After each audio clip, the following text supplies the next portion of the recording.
everyone, it's Katrina. Number 10. The Saint's Heart.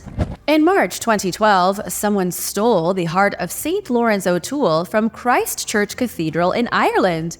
It was missing for years, and the police investigation was going nowhere. But then, in a strange turn of events, someone called in a tip. In 2018, the heart was back in the church. So what happened? According to a report from the Irish Examiner, the thieves who stole the heart returned it because they thought it was cursed. They believed the 800-year-old artifact was causing their loved ones to drop dead from heart attacks. Lawrence O'Toole was the Archbishop of Dublin during the Norman invasion in the 12th century. After the Normans invaded the country, Lawrence acted as an intermediary. He was the middleman between the invaders and the locals, trying to keep the peace. He also played a major role in the Irish church reform movement, which was why he was canonized in 1255 by Pope Honorius III. Lawrence met his end in 1180 when he got sick in England. He died and was buried in Normandy, far from his home and his people in Ireland. After Lawrence's death, his heart was removed from his body and placed inside a reliquary. The reliquary was left undisturbed in an iron cage inside Christ Church Cathedral up until its theft in 2012. Number 9. The Lost Cemetery. Farmers living in central Ecuador began work on an irrigation water tank when they found something unbelievable. They came across skeletons from 500 years ago. They immediately stopped digging and waited for archaeologists. Soon the experts revealed an ancient Inca cemetery strewn with bones and strange artifacts. The amazing discovery was made in the province of Cotopaxi. Since excavations began, they have found a lot of amazing things. Esteban Acosta, the one in charge of the excavation, said his team discovered the foundation of some ancient homes. They also dug up 12 skeletons and the artifacts buried alongside them. The cemetery was used from 1450 until 1540. This was a very tumultuous time for the Inca who lived here.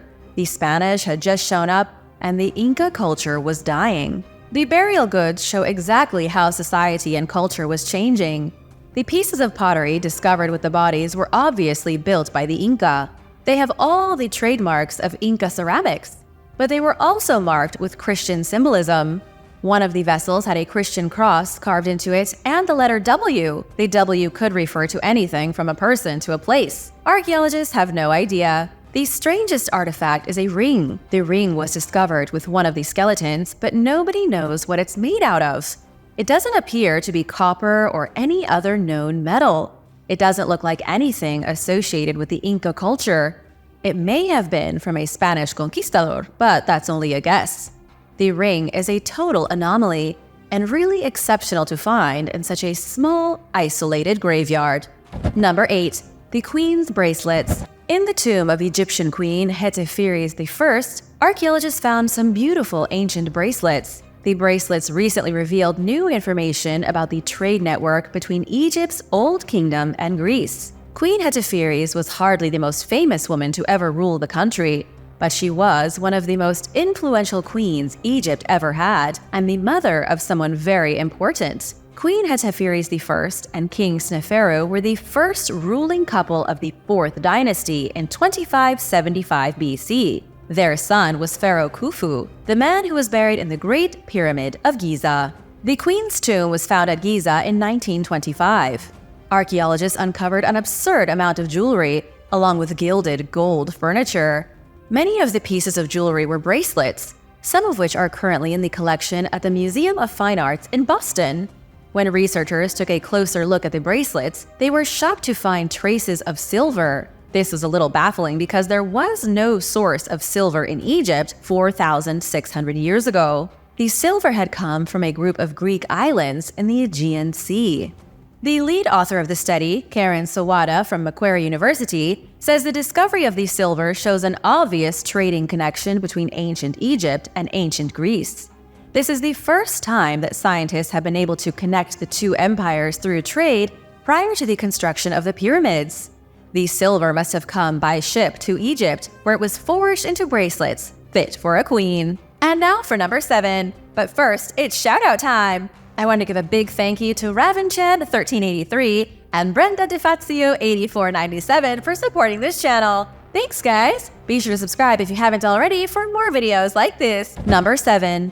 Fishing for sharks. Near the city of Ashkelon in Israel, archaeologists discovered a copper fishhook. It's a pretty basic artifact, a bent piece of copper with a point on one end and a loop on the other. But there's more to the boring hook than you might think. Archaeologists say not only is it the oldest copper fishhook ever found in the region, but it was also very likely used for catching sharks. The fishhook is 6,000 years old. It's way bigger than an ordinary fishhook, which is how researchers know it was for sharks. The people here weren't catching great whites. They may have been catching sandbar sharks and dusky sharks, likely during community fishing expeditions. The ancient Israelites gathered by the dozen to drain the sea of all the sharks they could find. This was mass fishing done by Stone Age people even before the invention of the wheel. Number 6. Victorian death masks. Something grim and disturbing was recently found in a shed on a property near the town of Penrith in the United Kingdom. A collection of Victorian-era death masks were discovered collecting dust. 2 of the gruesome masks were identified as Benjamin Courvoisier. He was a serial killer who terrorized the streets of London 5 decades before Jack the Ripper made his violent debut. The horrifying death masks were found during a routine evaluation of the property by an auctioneer. Someone had died and the property was being sold off. The auctioneer had to check for any oddities. Imagine their surprise when they opened the shed and found the preserved death masks of some of England's worst killers. One of the death masks was even covered in lipstick. Someone had practiced their makeup on the head of a dead convict. You might be wondering what a death mask even is. During Victorian times, scientists believed the shape of the brain dictated the size of the skull. There was a brief time when scientists were convinced that by studying the shape of a person's head, they could understand what was going on in their mind. This inspired scientists to make plaster molds of convicted serial killers. It was all an attempt to understand why they were so evil. Nobody knows how the heads ended up in the random shed. There were 9 in total, and they have already sold for over $40,000 in auction. Half the money was for a single plaster head of the serial killer. How much do you think a plaster mold of Jack the Ripper's head would go for in today's market? Let me know in the comments below, and hit that subscribe button while you're at it. Number 5. A mysterious bone. In the 1990s, a bone fragment was discovered deep in an Alaskan cave. It's called Lawyer's Cave, located on Wrangel Island in the Alexander Archipelago. It's cold, wet, and pretty miserable, all things considered. The bone fragment was found near some shell beads crafted by human hands. This was evidence enough to prove the cave was occupied by prehistoric humans at some point a long, long time ago. But when the bone was first found, researchers didn't think it was human. They figured the bone came from a bear, the victim of a hunting party. The bone fragment was kept in an archive until 2019. That was when it was shipped to a laboratory at the University of Buffalo. Once at the lab, scientists began to perform genetic tests. They were interested to see what kind of bear Native Americans were hunting 3,000 years ago. Imagine their surprise when the test came back saying the bone wasn't from a bear at all. It was a prehistoric human bone. The bone was part of a humerus belonging in the arm of a Native American woman. Only about 15% of her genome was able to be extracted. Still, it was enough to identify the woman as being part of the Tlingit people. The Tlingit still live in Alaska right now. They've been in Alaska for over 20,000 years and came to Alaska over the land bridge that briefly connected Asia to North America. Number 4. Ancient stand-up comedy. Professor James Wade from Cambridge recently discovered an extremely rare manuscript in Scotland. The manuscript was written in the 15th century, but it wasn't a drama or a spellbook or a tome on witchcraft. It wasn't even an epic story. The manuscript was written by a medieval stand-up comedian. James found the manuscript while looking through the National Library of Scotland. Scientists had already documented the manuscript. Previous researchers had noted its date and the method in which it was made, but nobody had bothered to look at the contents of the manuscript. James was the first one to sit down and pore through the pages. He soon realized he was reading someone's stand-up script. The artifact contains jokes about kings and priests, There are one-liners for the peasants, and the comedian even wrote down encouraging remarks to get the crowd drunk. The manuscript was likely written by a traveling minstrel. This would have been someone who journeyed from town to town and sold their talents in public houses and palaces. They would have sung and danced, told stories, and juggled for an audience, but now we know they also did stand-up comedy routines. The best guess scientists have is that the traveling minstrel, name unknown, was active around 1480. And in case you were wondering, the answer is yes, the comedy routine is raunchy. It looks like even 500 years ago, comics were insulting everyone, reciting rude jokes, and poking fun at the rich. Number 3. The Holy Chalice of Valencia. The Holy Grail is not necessarily something from a myth. In Christian legend, the Holy Grail is simply the cup used by Jesus Christ during the Last Supper. It isn't some grand artifact that can grant immortality, it's just a cup that was held by Jesus. A simple, totally ordinary cup, but because it was used by Jesus, it's considered one of the holiest things in the whole world. Whether the cup exists is something scholars have speculated for years, but no matter what you believe, there are plenty of contenders for the true cup of Christ. One of them is an artifact called the Holy Chalice of Valencia. It's stored in its own golden chapel, protected by a solid glass barrier. Rumor has it the Holy Cup was taken by Jesus' disciple Peter after Christ's resurrection. It was kept briefly by a soldier of the Vatican who at some point transported it to Spain. Somebody added a whole bunch of jewels to the thing, and by the 13th century, the cup had transformed into a gold-encrusted Holy Grail. It's been kept at the cathedral ever since. Do you think this is the real Holy Grail? Let me know your thoughts in the comments. Number 2. Coins from the legendary Legion. In the country of Georgia, archaeologists discovered an amazing hoard of lost ancient coins. The coins were defaced after they had already been minted. Someone punched a symbol into the faces of the coins as part of an ancient tradition called countermarking. Scientists believe it may have been soldiers with the infamous Roman legion known as Legio X Fretensis. In English, they were called the 10th Legion of the Strait. They first came into being at the behest of Emperor Augustus in 41 BC.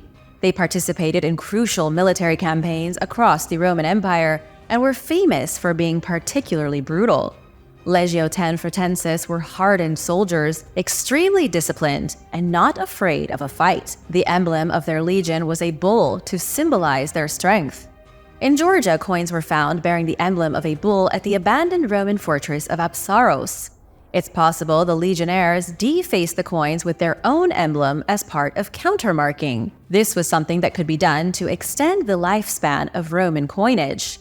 A new symbol would be stamped into an existing coin as a way to validate its worth. In this case, the Legion used their own emblem to make old coins worth money again. But where did they get their coins in the first place? And why did they need to be countermarked? Historians say the Legion likely got the coins during the invasion of Jerusalem in 70 AD. The warriors pillaged the treasury of Judea, then transported their bounty to their fortress at Apsaros. Because the coins had been minted elsewhere, the Legion had to stamp each piece with their own symbol in order to use them to buy things like bread and wine. Number 1. The wheel. Archaeologists in the United Kingdom have discovered a wheel. It's not the wheel, not the very first one to ever roll, but it is ancient, dating back to 1100 BC. The wheel is about 1 meter in diameter, still with its hub attached. It was discovered at the archaeological site of Must Farm in Cambridgeshire. Historic England says the wheel is unprecedented in terms of how well it's been preserved for 3,000 years. Duncan Wilson, the chief executive of Historic England, claims the wheel is the earliest complete example of the technology ever found in Britain. The wheel was found in the ruins of some old wooden houses. 3 millennia ago, these houses caught on fire and fell into a river. They were part of a wetland community, populated by folks who built their homes on stilts. But there must have been at least one road leading to a dry land somewhere beyond the stilt houses. Otherwise, there wouldn't have been a wheel there. Thanks for watching! Do you think 500-year-old stand-up comedy could hold up today? Let me know what you think, and don't forget to subscribe before you go. See you next time. Bye!